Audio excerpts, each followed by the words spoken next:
खुद से जीतने और खुद से सीखने वालों को मेरा सलाम।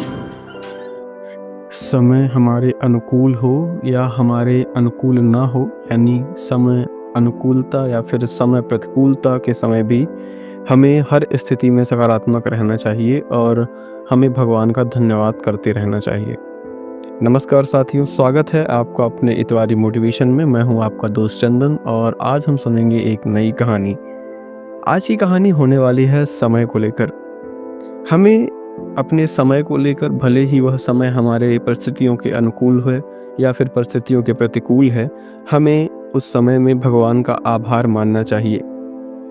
भगवान, क्योंकि वह हमारे गार्जियन है, इसलिए वह हमें कभी भी हमारा बुरा नहीं चाहेंगे। वो हमारे भले के लिए ही जो भी कार्य करेंगे, हमारे भले के लिए ही करेंगे।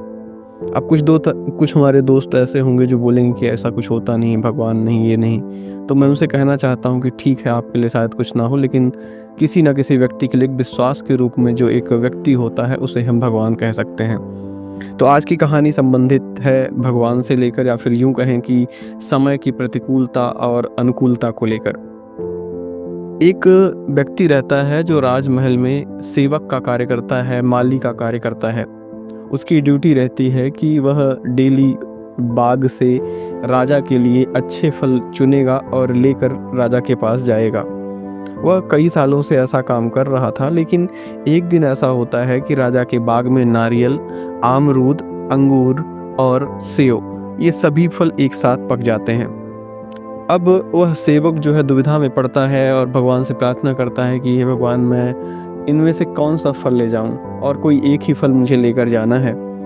काफ़ी देर तक वह भगवान का स्मरण करता रहा और उसने कुछ सोचा और फिर उसने अंगूर फल को अपने टोकरी में रखा और लेकर राजमहल की ओर चल दिया। जब वह राजमहल पहुंचा तो उसे पता चला कि राजा किसी राज्य की समस्या के लिए बड़ी उलझन में बैठे हुए हैं। सेवक ने बताया कि ऐसी ऐसी बात है। राजा ने कहा ठीक है, उसको आने दीजिए। सेवक अपनी टोकरी, फलों की टोकरी लेकर राजा के पास जाता है और राजा के सामने अपने फलों की टोकरी रख देता है। राजा देखता है कि इस टोकरी में अंगूर है, लेकिन वह उस समस्या में इतना ज़्यादा विचारणीय है या इतना ज़्यादा व्यस्त है कि उसे समझ नहीं आता है क्या है क्या नहीं है। सेवक कुछ दूर जाकर बैठ जाता है। राजा गहरी चिंता में होता है और वह टोकरी से एक एक अंगूर उठाता है, खाता है और फेंकता है। आधा खाता है, कभी कभी फेंक देता है, कभी पूरा खा लेता है, कभी आधा खा के आधा फेंक देता है, और ऐसा करके वह सेवक के ऊपर वह अंगूर फेंक रहा था। सेवक मन ही मन हाथ जोड़कर भगवान का शुक्रिया कर रहा था कि प्रभु आपका धन्यवाद, प्रभु आपका धन्यवाद, भगवान तू बहुत दयालु है।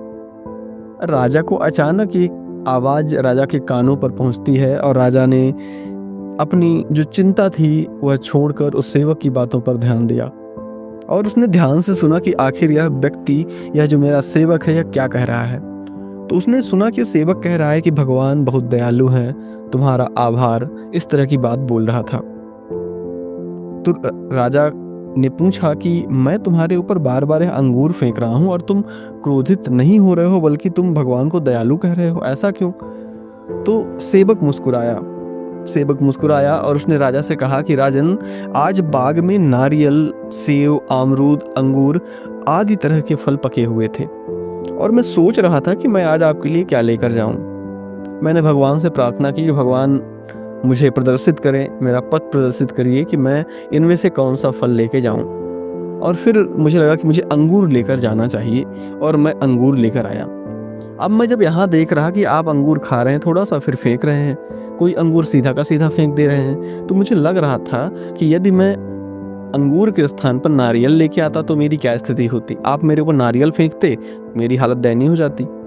आप सेब मेरे ऊपर फेंकते, अमरूद फेंकते, तो शायद मुझे अंगूर की अपेक्षा ज्यादा चोट लगती।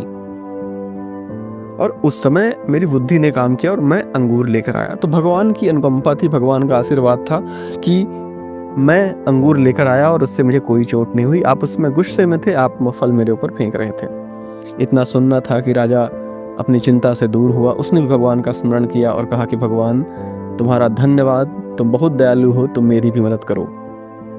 इसलिए कहा गया है कि जो भी होता है अच्छे के लिए होता है। राजा का भी जो समस्या थी वो सॉल्व हो जाती है, सेवक भी खुश रहता है, राजा भी खुश हो जाते हैं और भगवान का आभार व्यक्त करने से हमारे मन में एक सकारात्मक ऊर्जा का संचार भी होता है। तो मित्रों, ये थी आज की हमारी इतवारी मोटिवेशन की कहानी। मैं उम्मीद करता हूँ कि आपको हमारी कहानी अच्छी लगी होगी, इससे आपने ज़रूर कुछ सीखा होगा और यदि आपने कुछ इससे सीखा है तो कमेंट करके हमें ज़रूर बताएं। आपके द्वारा किया गया एक कमेंट, आपके द्वारा किया गया लाइक हमें मोटिवेट करता है और हमें प्रेरणा देता है कि हम ऐसे ही इतवारी की कहानियाँ आपके सामने पेश करते रहें। तो चलिए, अच्छा है, मिलते हैं अगली इतवारी में एक नई कहानी के साथ अगले संडे सुबह 9 बजे। तब तक के लिए हंसते रहिए, मुस्कुराते रहिए और सुनते रहिए अपनी इतवारी मोटिवेशन। नमस्कार, हम ज़रूर जीतेंगे।